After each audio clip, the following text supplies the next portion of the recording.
What's up, everyone, and welcome back to another episode of The Real Breakdown. Today I am here with my buddy Edgar, as you guys know very well. We've done many reviews, man, and today we're going to do something a little different because this is not going to be a Marvel review. Isn't that crazy? Yeah, it's a first for us. Yeah, it's the first time we're reviewing a non-Marvel movie. Actually, the reason we're reviewing this, and guys, today we're going to be doing a spoiler review of Once Upon a Time in Hollywood, which is the latest Tarantino film. I believe it's his 9th film, which he said he's only going to do 10, but we'll see if that's true or not. So, yeah, guys, Once Upon a Time in Hollywood. This is a movie that I actually wasn't planning on reviewing, but after both of us seeing it and having a very interesting conversation on it, we just had to do a review on it, guys. Yeah. So there are going to be spoilers. You have been warned. Spoiler review.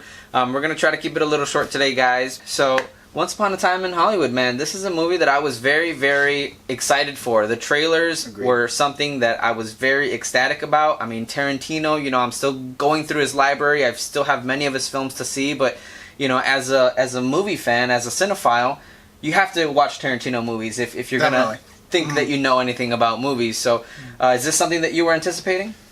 Yeah, I was pretty excited for it when I first saw the trailer, because a few years ago, I really didn't know his stuff. Right. And then I think Django was the first one that I ever saw, and I saw that in theaters, and I was like, oh, that's pretty good.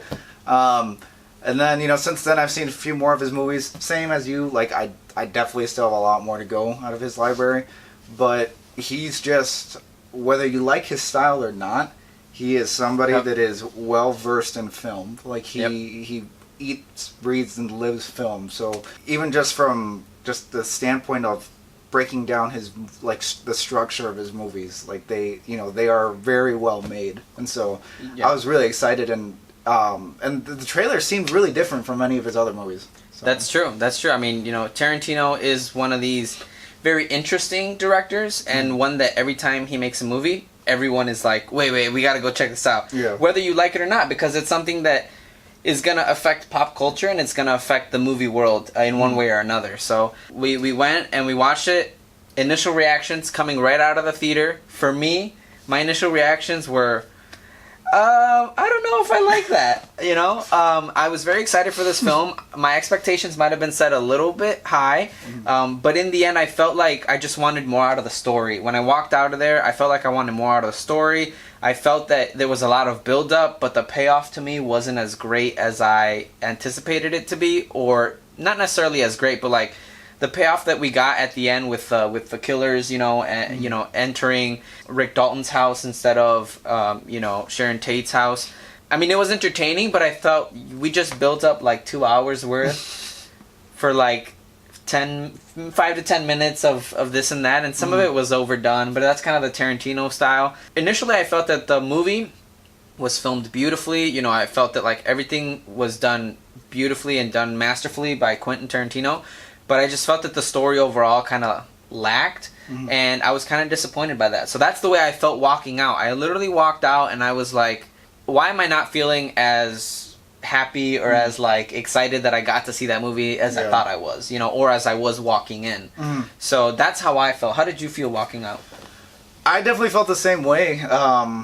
After a certain point while watching the movie, I was like, this isn't as exciting as I would hope it would be.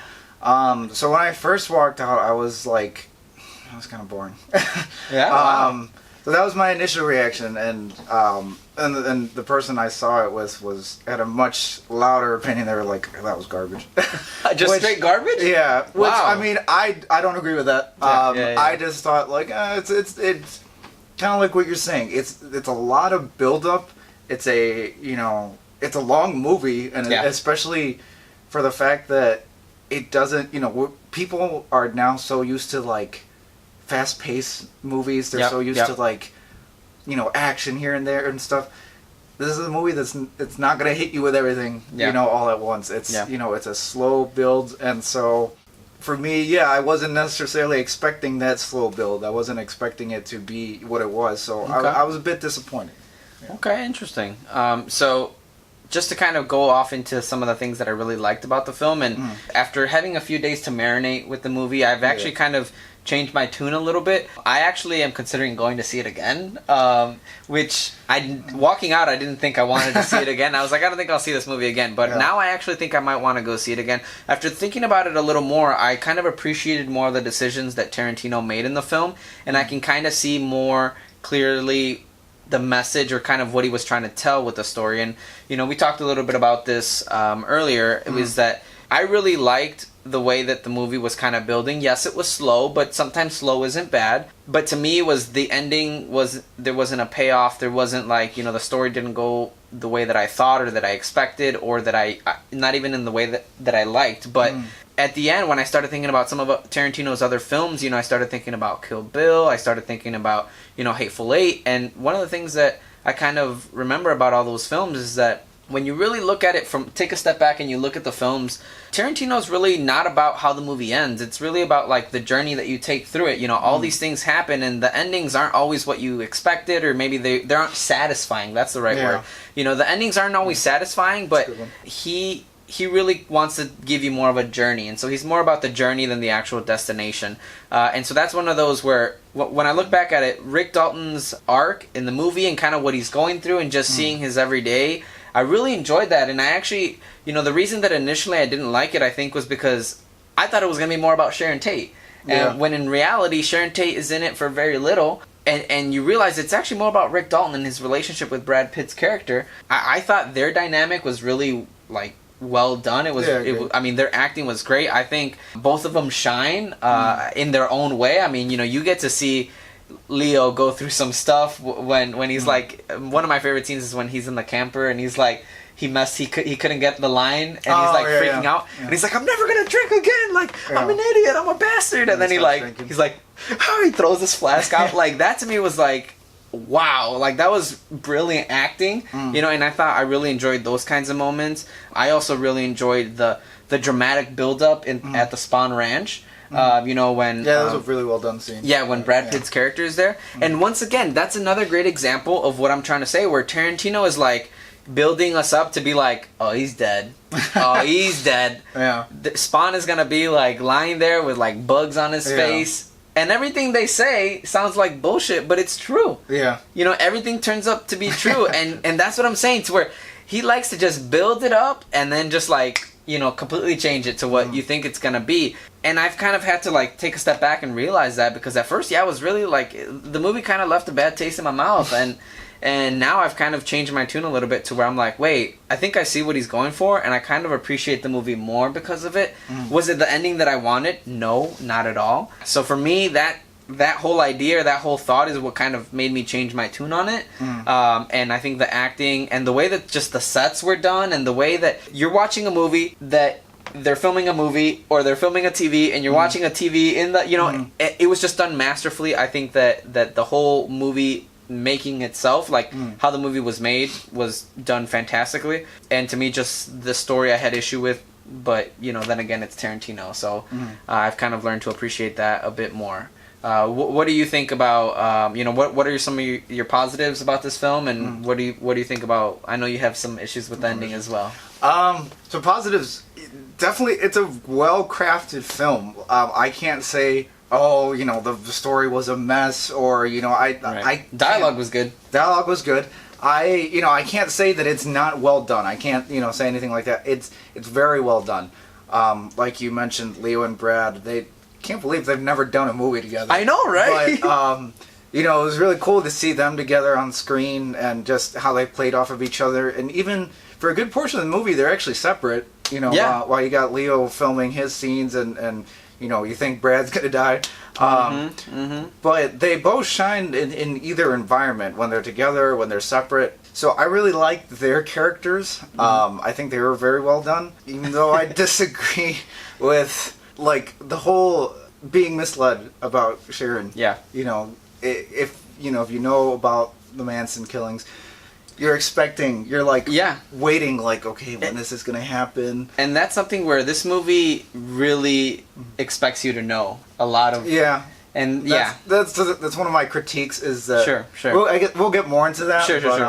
You definitely need to have some background knowledge with this movie. I think it doesn't fully work if you don't have background knowledge. I like that Tarantino, he doesn't put things in a movie and then like not give it a purpose later. So that's true. Within like the first, I'd say 5 to 10 minutes, you see, that clip of Leo with like the flamethrower, and he's like, Nazis or whatever, and it plays a role later. Yeah, it plays a role later. When you first see, when you see that scene at the beginning, you think like, it was just a throwaway scene, like whatever. Kind of like a Family Guy-ish, like back when I did this, and then you kind of like but it comes to play at the end, and that's what I like about Tarantino is he definitely pays attention to like the rules of film. You don't just throw things in there for no reason. Like everything has a purpose. I mean, he is an expert filmmaker for a reason, and I totally agree with you. I think that part of why I've changed my tune on the movie a bit is that some of those scenes that are dry, some of those scenes that are long, or that feel that like the movie's kind of slow paced, those are the scenes that later on mean something. Yeah. Those are the scenes that later on kind of dictate like. And I know you have opinions on this, but why did they have Brad Pitt's character go toe to toe with Bruce Lee's character? Oh. Because later they wanted to showcase this guy's a badass. That's why when they intrude into the house, he's like half high and drunk, and he can still take him out. Even though a lot of people had issues with that scene, I didn't as much. I can understand why, but. That scene paid dividends later because they're like, oh yeah, he can go toe to toe with Bruce Lee, so he must be able to be able to do these things. The only thing that I think that was kind of a throwaway that they never acknowledged that I really wanted to find out about was about Brad Pitt's character's wife. They never really said if he killed her or not, because that's something that everyone. That's the whole point is that you don't know. Yeah, it doesn't really. It kind of like that's kind of a side story that I kind of wanted a resolution to, but I mean that's kind of more of nitpicking. But I was like that. Yeah. That's something about that character that I thought was really interesting, and I just wanted to get a final answer on that. But neither of us are saying that this film is trash. We're just kind of opinionated when it comes to some of the points of this film. So getting into some of those opinionated parts, some of the negatives, one might say. One of them to me is like, okay, if you aren't gonna make the story be how it's supposed to be with Sharon Tate, then why put Sharon Tate in there? Because I feel like she was, Margot Robbie, fantastic actress. I love her to death in films. I feel like she was a waste. I feel like, they literally used her to mislead us. They literally put her in the movie just to mislead us. And I felt like that's kind of a waste of an amazing actress. I felt like, that every time she's on screen, I'm like, oh my god, what's going to happen? And it's something that's like not really... Yeah. Those, I think, were a bit of throwaway scenes, but, once you see the ending. But at the end, I know why Tarantino put her in there. I just wish that, there was more purpose to her. Yeah. So that was one of my big gripes. So I know one thing that you kind of really didn't agree with or had an issue with was kind of the plot and how the time goes by in the story. Yeah. So, I mean, the majority of the film takes place over like a day, I think, maybe like 2 days. And then, and that goes on for like 2 hours, I'd say, of the runtime. Yep. And so I think to a degree that's kind of like why the story, why it feels like the movie gets bogged down is because, it takes place over such a short period of time. And then, boom, you're like 6 months later, which I don't necessarily like because, the whole story is about, Rick is this guy who was like the it actor, and now he's realizing that he's not. Right. And another minor complaint, we aren't really shown that. Like, he starts off, we see right away he's the it actor, and then his, like, one of the first major scenes is Al Pacino tells him, like, oh, you're not anymore. Yeah. And... he literally says, this is what's going to happen to you, and then it starts happening. Yeah, and so when I saw it, and maybe, if I gave it a second watch, I'd have a different opinion, but when I saw it the first time, when Rick's, like, walking out, I was like, oh, I don't know, he's probably wrong. He's just probably just, like, BS, and... But then that's what they go with. He actually is, kind of not the it actor anymore. So I felt like, I wish they kind of showed that more versus just, like, handing it to you, like, this is what's going to happen. Okay. But then, so yeah, for like 2 hours, you're dealing with the aftermath of that conversation. You're dealing with, Rick feeling like he's down and stuff. I mean, literally to tears. Yeah. And then, which kind of shows you the tone of the movie right away. Yeah.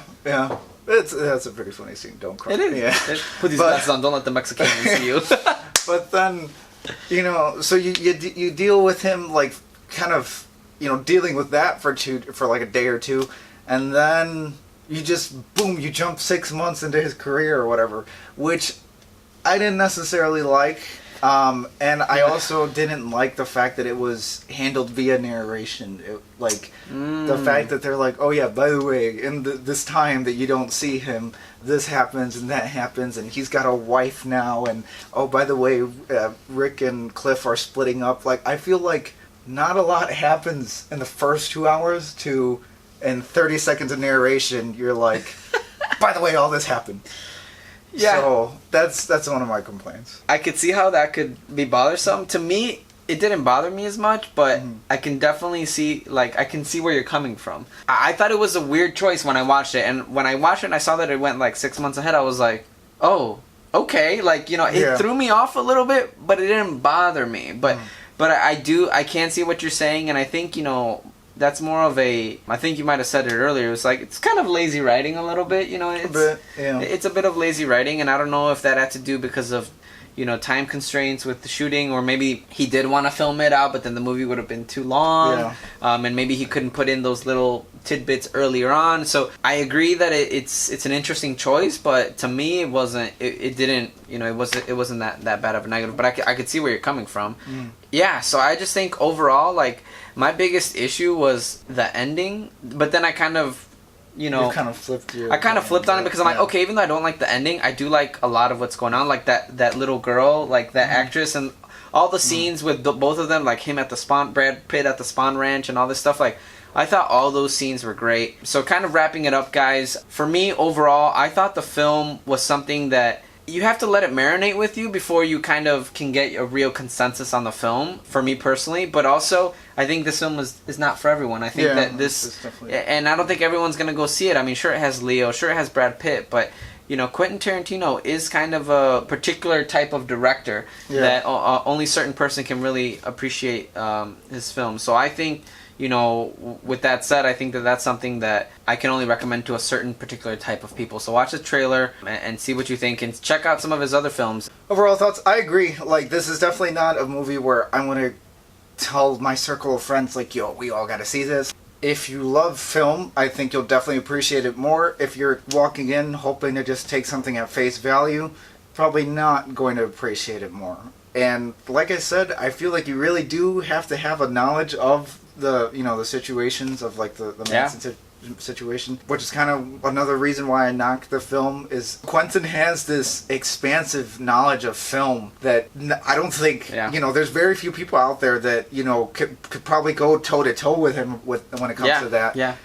But the downfall of that is when you put that in your film, you're going to lose people. Yeah, you're going to lose people. And that's another thing where I've heard, and I can see how people would think this, that, this film is a love letter to Hollywood.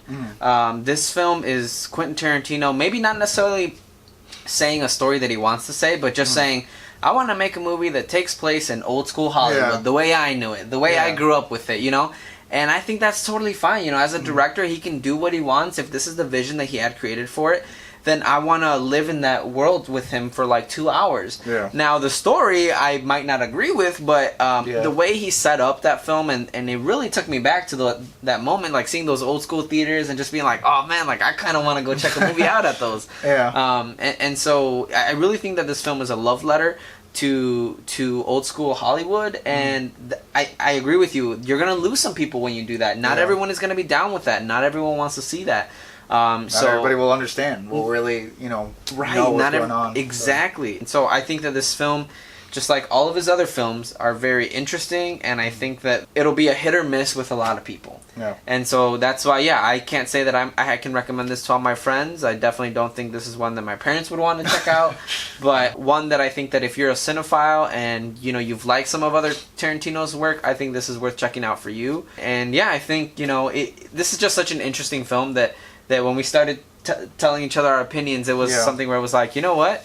Let's just put a review together. We have to put a review for this because it's Tarantino, and it's such a weird ending, I think, because it's not, it's not the realistic ending, right? Yeah. So in that way, it's it's similar to Inglourious Bastards in that way. Right, which I have not checked that one out, but I will soon. I didn't spoil the end. No, I mean I've heard. That's why it's also called Once Upon a Time in Hollywood. Yeah. Because this is not what really happened, but what if? It's kind of like a what if. So, guys, I think that's it right there. Mm-hmm. That is the real breakdown for Once Upon a Time in Hollywood. Please like and subscribe, and we will check you out in the next one.